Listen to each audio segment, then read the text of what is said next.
अब हम आपको पंजाब से ऐसी तस्वीरें दिखाएंगे जिन्हें देखकर आपको ऐसा लगेगा जैसे आप 1980 के पंजाब में आ गए हैं, जब खालिस्तान के नाम पर पूरे पंजाब में आतंक फैला हुआ था।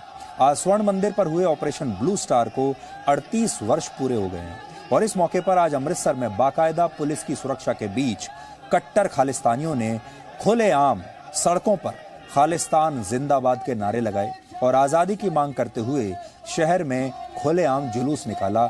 और ये सब कुछ वहां की पंजाब पुलिस की प्रोटेक्शन में हो रहा था।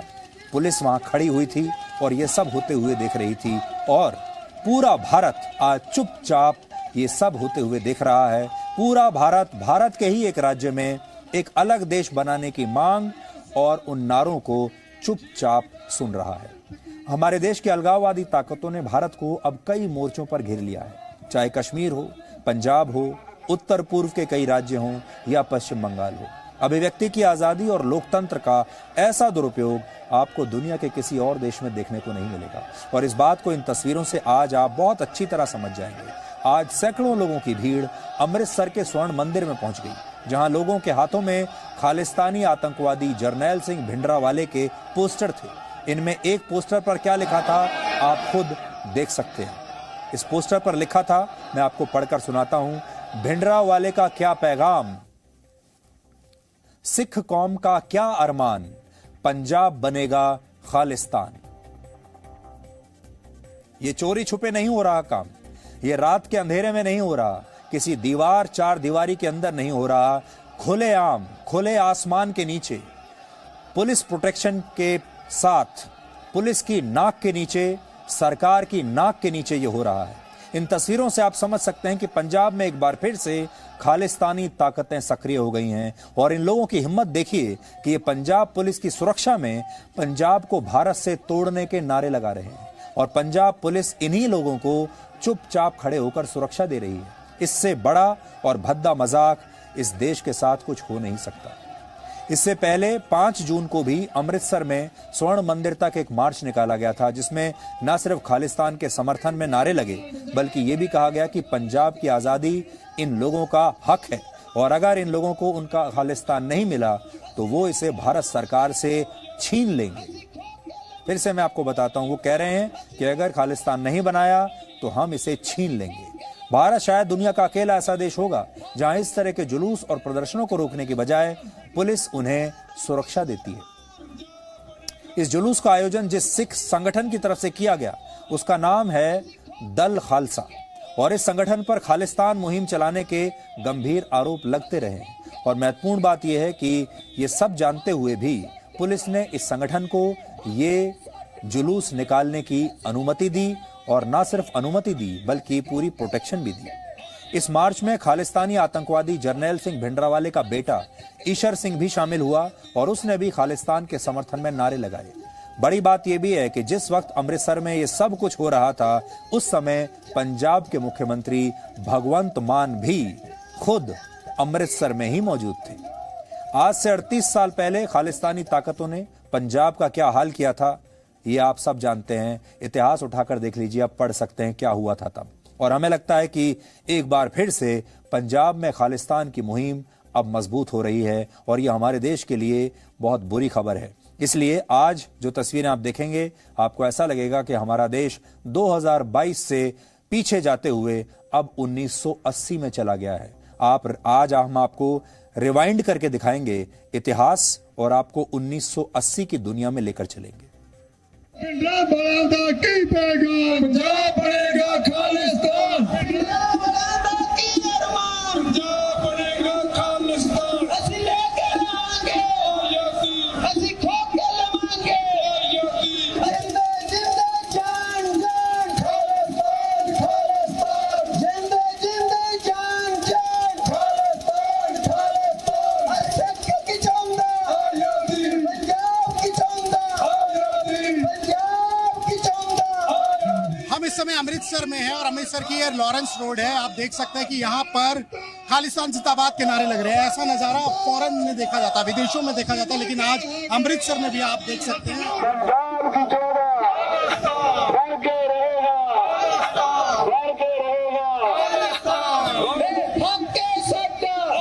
की ये पूरा प्रोसेशन जो आपको निकल रहा है लॉरेंस रोड पर है और यहाँ पर भिंडरावाला के जो आतंकवादी भिंडरावाला है उसके जो है नाम की बात हो रही है, उसको सम्मान की बात हो रही है और खालिस्तान की मांग हो रही है।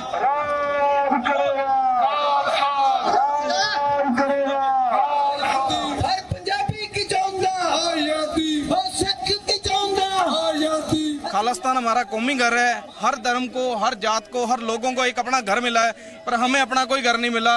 1947 से लेके 1984 तक हमने जो हमारी कौम के साथ जो कुछ हुआ और 84 के बाद जो भारत सरकार ने हमारे साथ किया है, आज तक हमें कभी इंसाफ नहीं मिल पाया। हमें अपना कौमी घर चाहिए और आज नहीं 20 साल में, 10 साल में हम अपने धर्म के अकॉर्डिंग हमारा खालिस्तान लेके रहेंगे। खालिस्तान इसलिए है क्योंकि हम खालिस्तान चाहते हैं। हमारी ये केवल डिमांड ही नहीं है, ये हमारा राइट भी है। हम राइट टू सेल्फ डिटर्मिनेशन की मांग करते हैं और through right to self determination हम आज़ादी चाहते हैं। और हम आज़ादी मार्च भी इसीलिए निकाल रहे हैं कि जो दरबार साहब में शहीद हुए थे उनका निशाना, उनका सपना आज़ादी था। वो हिंदुस्तान की गुलामी से कौम को आज़ाद कराना चाहते थे। हम उन्हीं के संघर्ष को, उन्हीं के सपनों को पूरा करने के लिए ये मार्च निकाल रहे हैं। तो आप क्या चाहते हैं, बंटवारा हो जाए देश का? नहीं, हम आजादी चाहते हैं। आजादी कैसे मिलेगी? नहीं, आजादी भारत से आजादी मिलेगी। कैसे? जैसे भारत को आजादी अंग्रेजों से दिलाई थी, हमारी मांग है कि हमको आजादी दो। जैसे कश्मीर अपनी मांग कर रहा है, तो आप क्या समझते हो कि कभी किसी देश में कोई देश टूटा नहीं और देश नहीं बने? 206 देश हैं, अगर एक और बन जाएगा तो क्या हमारा जो छीना हुआ पंजाब है ना, वही मांग रहे हैं, अलग कोई नहीं मांग रहे। आपका हिस्सा नहीं मांग रहे हम भारत का। तो आप कैसे चाहते, कैसे आजादी मिले? नहीं, आजादी जो हमारा पहले वाला हमारा पंजाब था वो हमें दे दो ना। उसमें तो पाकिस्तान भी था पूरा का पूरा। तो पाकिस्तान से भी लेंगे।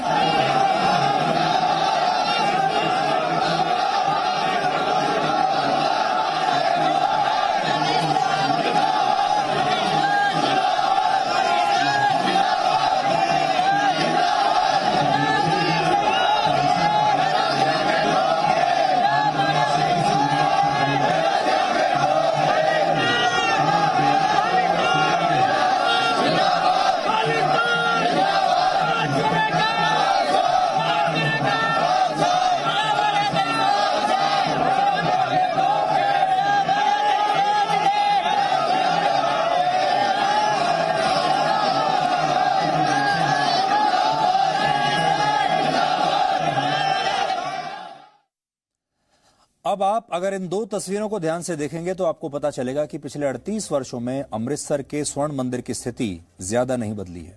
बस फर्क इतना है कि उस समय जर्नैल सिंह भिंडरावाले स्वर्ण मंदिर में छिपा हुआ था और आज उसके पोस्टर यहां लहराए हुए हैं। पहले वो स्वयं यहां पर था। ये तस्वीर आप देखिए, भिंडरावाला, जून 1984 की बात है और आज उसके पोस्टर हैं और विचार तब भी वही थे और विचार आज भी वही है। यानी स्वर्ण मंदिर में उसकी मौजूदगी और उसकी विचारधारा की मौजूदगी आज भी है और यह बहुत चिंताजनक बात है। खालिस्तान आंदोलन को कमजोर करने में आज का दिन बहुत निर्णायक माना जाता है क्योंकि वर्ष 1984 में आज ही के दिन भारतीय सेना ने खालिस्तानी आतंकवादियों पर बहुत बड़ी कार्रवाई की थी। 6 जून को ही सेना ने खालिस्तान के सबसे बड़े समर्थक भिंडरावाले को मार दिया था। लेकिन इस कार्रवाई में भारत की सेना को एक दुर्भाग्यपूर्ण कदम भी उठाना पड़ा था और वो कदम ये था कि स्वर्ण मंदिर से आतंकवादियों को हटाने के लिए भारतीय सेना को अपने टैंकों के साथ वहां प्रवेश करना पड़ा और स्वर्ण मंदिर पर गोले दागने पड़े। हालांकि 38 वर्ष बीत जाने के बाद भी ऑपरेशन ब्लू स्टार के बारे में भारत के लोगों को शायद पूरी जानकारी नहीं है क्योंकि इस ऑपरेशन से ठीक पहले तब पंजाब पुलिस ने अमृतसर में मौजूद तमाम मीडिया के लोगों को, पत्रकारों को जबरदस्ती पकड़कर वहां से बाहर निकाल दिया था और अंबाला भेज दिया था। अब आप सोचिए, उस समय इंटरनेट नहीं था, सोशल मीडिया नहीं था, फेसबुक नहीं था, व्हाट्सएप नहीं था, 24 घंटे के न्यूज चैनल्स नहीं थे, इसलिए जानकारी बाहर निकली ही नहीं और तमाम मीडिया के लोगों को वहां से हटाकर अंबाला भेज दिया गया। ऐसा कहा जाता है कि सिर्फ एक अंतर्राष्ट्रीय न्यूज एजेंसी का एक पत्रकार गलती से वहां पर छूट गया था। स्वर्ण मंदिर के परिसर में 6 जून को क्या हुआ था यह सिर्फ वहां मौजूद भारतीय सेना को ही पता था क्योंकि और कोई मीडिया का पत्रकार वहां पर मौजूद था ही नहीं। और जैसा हमने आपको बताया, ना कोई सोशल मीडिया था, ना कैमरे थे, ना मोबाइल फोन्स थे, इसलिए उस बात की कोई जानकारी बाहर लोगों तक नहीं पहुंची। आज हम पूरे देश को इस घटना की पूरी और प्रामाणिक जानकारी देना चाहते हैं। इसके लिए हमने आज लेफ्टिनेंट जनरल कुलदीप सिंह बरार की एक पुस्तक, जिसका नाम है operation blue star the true story, इस पुस्तक का अध्ययन किया है। मैं अपने हाथ में आज इसको यहां लेकर आया हूं। जनरल बरार ने ही ऑपरेशन ब्लू स्टार का नेतृत्व किया था, इसलिए उनके द्वारा लिखी गई यह पुस्तक इस संदर्भ में सबसे ज्यादा विश्वसनीय पुस्तक मानी जा सकती है। और यह पुस्तक आज मैं आपको पढ़कर भी बताऊंगा और बताऊंगा इसमें क्या लिखा है। ऑपरेशन ब्लू स्टार की कहानी शुरू होती है खालिस्तान की मुहिम से, जिसका अर्थ होता है द लैंड ऑफ खालसा, यानी खालसा के लिए एक अलग राष्ट्र या सिखों के लिए अलग राष्ट्र। खालसा की स्थापना सिखों के 10वें गुरु गोबिंद सिंह ने वर्ष 1699 में की थी। खालसा का अर्थ होता है प्योर, यानी शुद्ध। लेकिन समय के साथ साथ इस विचार के उद्देश्य बदलते चले गए और इसका राजनीतिकरण हो गया। 1980 के दशक में भिंडरावाले खालिस्तानी मुहिम का सबसे बड़ा पोस्टर बॉय बन गया। भिंडरावाले खुद को संत कहता था, लेकिन उसने पंजाब के सिखों को भारत से अलग होने के लिए बहुत भड़काया, बहुत उकसाया और खालिस्तान नाम से एक आंदोलन शुरू किया। हालांकि पंजाब में परिस्थितियां उस वक्त नियंत्रण से बाहर हुई जब वर्ष 1984 में खालिस्तानी आतंकवादियों ने पुलिस अधिकारियों और हिंदू नागरिकों की हत्याएं करना शुरू कर दिया। इन हत्याओं के जरिए आतंकवादियों ने भारत सरकार के खिलाफ एक युद्ध छेड़ दिया था। क्योंकि आतंकवादी इस युद्ध को लंबे समय तक खींचना चाहते थे, इसलिए उन्होंने स्वर्ण मंदिर में 1 महीने तक का राशन पानी इकट्ठा कर लिया, बड़ी संख्या में हथियार इकट्ठे कर लिए। इसकी जानकारी जैसे ही तत्कालीन भारत सरकार को मिली तो यह फैसला हुआ कि भारत सरकार आतंकवादियों को स्वर्ण मंदिर से बाहर खदेड़ने के लिए भारतीय सेना को वहां भेजेगी। और 31 मई 1984 को उस वक्त मेजर जनरल रहे कुलदीप सिंह बरार को स्वर्ण मंदिर को मुक्त कराने की जिम्मेदारी सौंपी गई। कुलदीप सिंह बरार अपनी पुस्तक में लिखते हैं कि भारत सरकार ने यह अभियान सिर्फ 48 घंटे में खत्म करने का निर्देश दिया था। अब देखिए, यह बड़ा दिलचस्प है।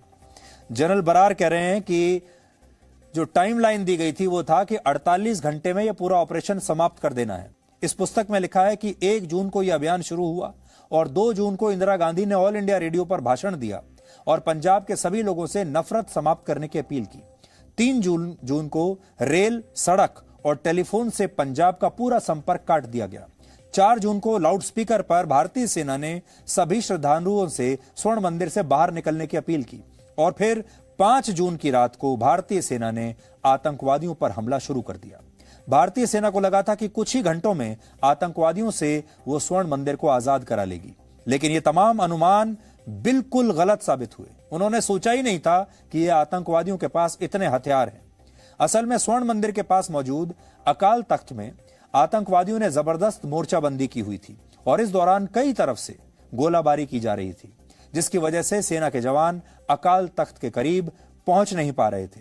जिसके बाद आखिर में भारतीय सेना ने सरकार से टैंकों की मदद लेने की इजाजत मांगी और कहा कि अब हमें टैंक चाहिए, और सरकार ने उन्हें टैंक दे दिए। उस समय टैंकों से अकाल तख्त की तरफ करीब 80 गोले दागे गए और इस ऑपरेशन में जरनैल सिंह भिंडरावाले समेत 493 लोग मारे गए थे। इसके अलावा इस ऑपरेशन के दौरान भारतीय सेना के 83 जवान शहीद हुए थे। सोचिए, 83 जवान भारतीय सेना के शहीद होना बहुत बड़ी बात है।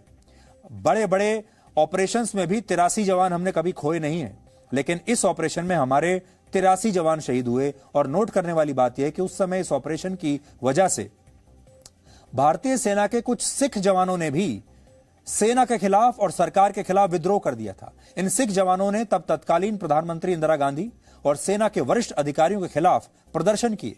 और मैं आपको इस पुस्तक में क्या लिखा है वो मैं आपको बताना चाहता हूं। इसमें लिखा है, Some of the Sikh soldiers had relations and friends in Punjab who had enrolled themselves in the terrorist ranks and from whom they regularly received letters.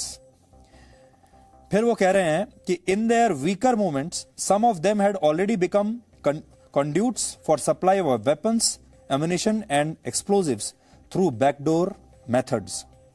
तो ये आगे चलकर ये कह रहे हैं इसमें कि पंजाब से जो सिपाही आते थे, जो सिख थे, उनमें से बहुत सारे लोगों का हृदय परिवर्तन हो गया और उन्होंने सेना के खिलाफ बगावत शुरू कर दी। लेकिन साथ ही वो ये भी कहते हैं कि ऐसे जो सिख थे उनकी संख्या बहुत ही कम थी और जो इन्होंने ये कदम उठाया था, ये वो कहते हैं कि ये बहुत इमोशनल होकर और गुस्से में आकर उन्होंने ये कदम उठाया था। ये उनकी गलती थी। In fact, a bare 3% of the Sikh soldiers took this extreme step, having become totally overcome with both emotion and anger.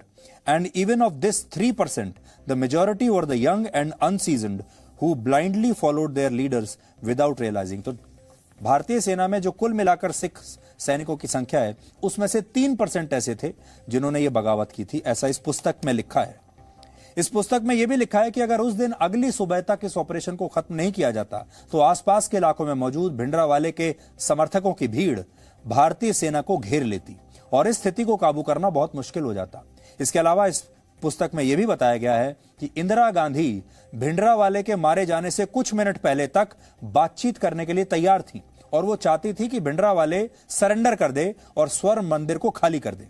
लेकिन जब भिंडरावाले ने इस प्रस्ताव को ठुकरा दिया, सरेंडर करने से इनकार कर दिया, तब भारतीय सेना ने अपनी कार्रवाई शुरू की। ऑपरेशन ब्लू स्टार से हमें यह सीख मिलती है कि पंजाब में जब भी खालिस्तान के मुद्दे को राजनीति के लिए इस्तेमाल किया गया है, तब वहां स्थितियां बिगड़ी हैं, क्योंकि एक जमाने में इंदिरा गांधी भी भिंडरावाले के समर्थन में थी। शुरुआती दिनों में इंदिरा गांधी और पंजाब कांग्रेस के तत्कालीन अध्यक्ष ज्ञानी जैल सिंह, जो बाद में राष्ट्रपति भी बने, इन दोनों ने भिंडरावाले का साथ दिया, क्योंकि इंदिरा गांधी भिंडरावाला के जरिए पंजाब में अकाली दल को कमजोर करना चाहती थी। लेकिन इंदिरा गांधी का यह कदम उनके लिए सबसे बड़ी गलती साबित हुआ और भारतीय सेना के 12,000 जवानों को 8 दिन तक ऑपरेशन ब्लू स्टार चलाना पड़ा। भारतीय सेना के 12,000 जवान वहां पर मौजूद थे। सोचिए, 12,000 भारतीय सेना के जवानों को उन्होंने वहां पर तैनात कर दिया। Presenting B News app, available on Google Play and App Store. Download it now.